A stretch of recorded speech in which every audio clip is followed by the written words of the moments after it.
ठाकुर जी को प्रिय थे और ठाकुर जी इनके भक्त थे, ये बात है।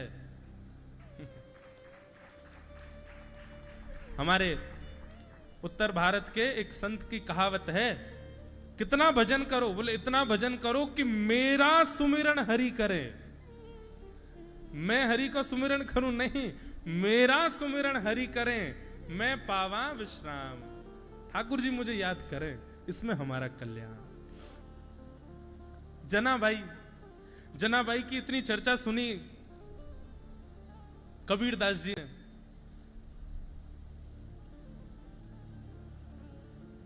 भोपाली तो श्री जनाबाई की इतनी चर्चा सुनी कि बोले महाराष्ट्र में एक परम भक्ता है जनाबाई, ठाकुर जी की परम भक्त है।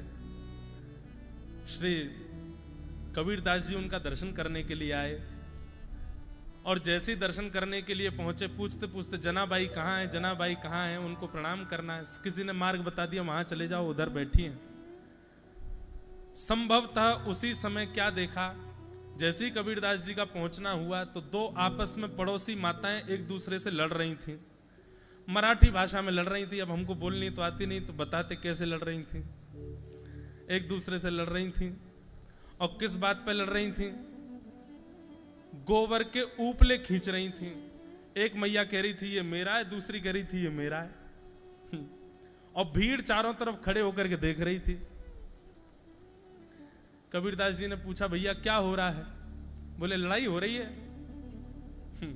लड़ाई हो रही है, अच्छा ये सब छोड़ो, ये बताओ जनाबाई कहाँ है? बोले वो सामने जो कंडा खींच रही है वो जनाबाई तो है।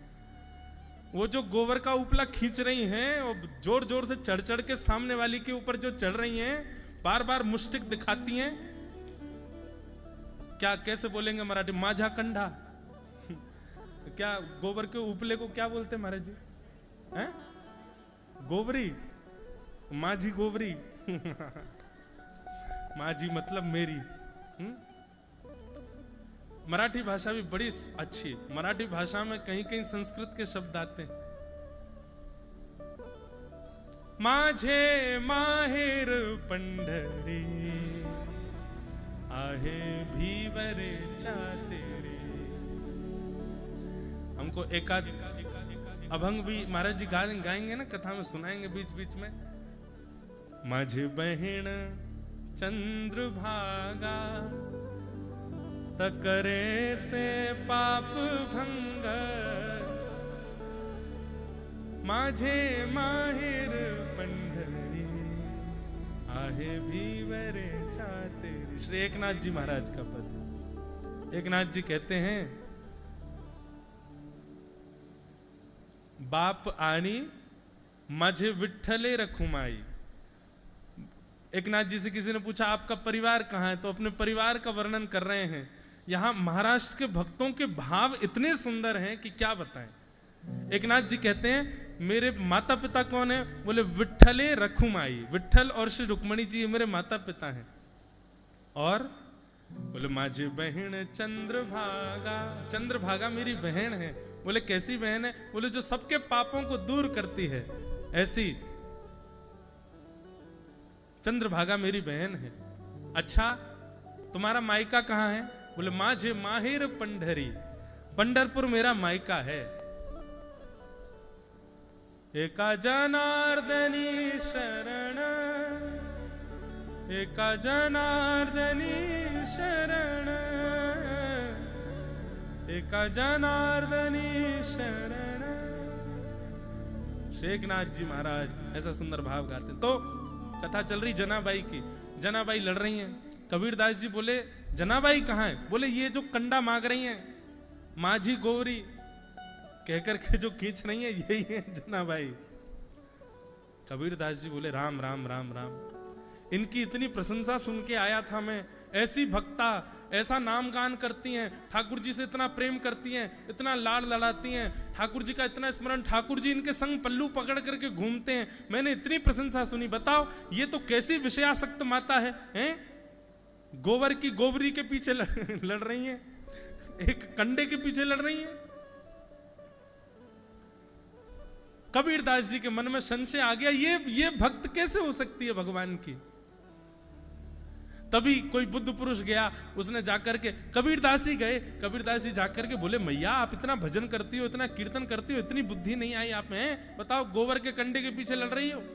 अरे छोड़ दो, गैया रोज गोबर करती है, फिर से थाप देना, दूसरे हो जाएंगे, काहे को लड़ रही हो? एक आध दो गोबर उसने तुम्हारे ले भी लिए हो तो इसमें लड़ने की क्या बात है? जनाबाई बोली, नहीं नहीं नहीं, ये वाला गोबर मेरा है, ये वाला गोबर का उपला मेरा है, वो वाला मेरा है, और वो कोने में जो पड़ा है वो वाला मेरा है। कबीरदास जी बोले, तुमको पहचान कैसे कि तुम्हारी है? अरे गोबर के उपले एक जैसे दिखते हैं, तुमको कैसे पता कि तुम्हारे यहां की गैया का गोबर का उपला कैसा है? जनाबाई ने एक कंडा उठा करके दिया और कबीरदास जी से बोला, इसको कान पे लगाओ। कबीरदास जी ने कान पे लगाया, बोले कुछ सुनाई दिया? बोले नहीं। अब ये मेरा कंडा है, इसको कान पे लगाओ। जनाबाई का कंडा जैसे ही कबीरदास जी ने कान पे लगाया, विठ्ठल विठ्ठल विठ्ठल विठ्ठल विठ्ठल, कंडे में से ही सुंदर ठाकुर जी का नाम गान प्रकट हो रहा था। श्री कबीरदास जी के नेत्र सजल हो गए, चरणों में गिर गए, मां मुझे क्षमा कर दो, मैं आपके रूप को नहीं जान पाया। अरे मैं तो सोच रहा था कैसी विषयासक्त माता, विषय भोग, विषय संसार की छोटी सी वस्तु के ऊपर लड़ रही है, पर आप तो ऐसी भक्ता हो कि विषय का स्पर्श कर दो तो वो विषय भी भगवान का भोग बन जाए, भगवान का प्रसाद बन जाए। आप तो वो मैया।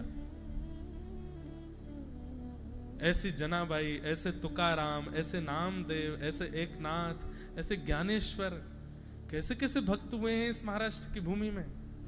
उत्पन्ना द्रविड़ेशाहम वृद्धिम कर्नाटके गताम, क्वचित क्वचिन महाराष्ट्रे गुर्जरे जीर्णताम गतः।